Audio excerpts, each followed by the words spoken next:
والصلاة والسلام على سيد المرسلين محمد وآله وأصحابه أجمعين أما بعد أعوذ بالله من الشيطان الرجيم بسم الله الرحمن الرحيم ولا تركنوا إلى الذين ظلموا فتمسكم النار وقال رسولنا وإمامنا محمد صلى الله عليه وسلم اتق الظلم فإن الظلم ظلمات أو كما قال صلی اللہ علیہ وسلم۔ محترم بزرگوں اور عزیز دینی اور ایمانی بھائیوں، اللہ رب العزت نے پوری دنیا کے انسانوں پر ظلم کو حرام قرار دیا اور اس بات کی تلقین فرمائی ہے فَلَا تَظَالَمُوا کہ میں نے اپنے لیے انی حرمت الظلم علی نفسی فلا تظالموا کہ میں نے اپنے اوپر ظلم کو حرام قرار دیا ہے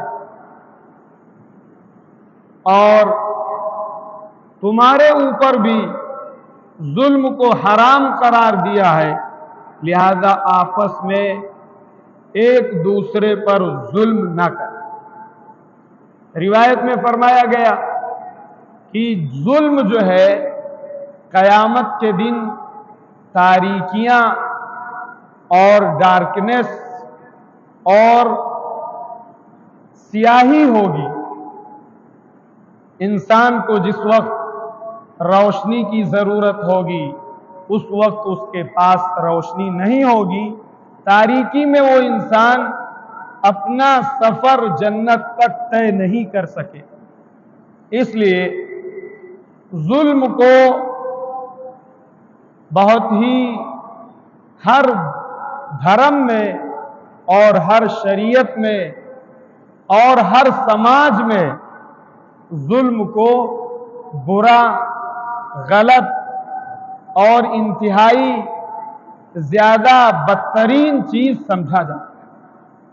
ظلم کے نتیجے میں یہ بات طے ہے کہ جب بھی کسی سرزمین پر ظلم ہو، اتیاچار ہو، لوگوں کے حقوق پامال ہوں گے اور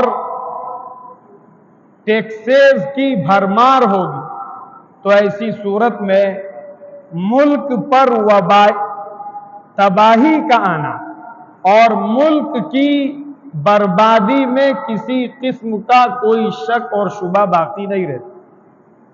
وبال اس کا، ظلم کا وبال ملک کی تباہی اور بربادی کی شکل میں ضرور بضرور سامنے آئے۔ اس کی مثال دے کے سمجھایا گیا۔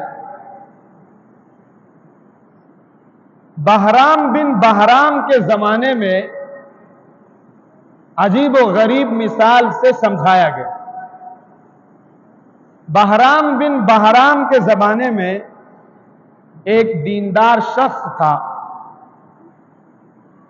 اور اس وقت کا جو بادشاہ تھا وہ ظالم تھا، لوگوں کے حقوق کو پامال کرنے والا تھا، لوگوں پر بھاری بھرکم ٹیکسز لاد کر ان کی پیٹھ کو توڑ دینے والا تھا، اور اس کے اس ظلم کے نتیجے میں جو ملک پر تباہی اور ملک کا جو انجام ہونے والا تھا وہ اس سے غافل تھا۔ تو یہ دیندار شخص، انہوں نے الوؤں کی زبان میں ایک مثال دے کر اپنے بادشاہ کو پیغام دیا اور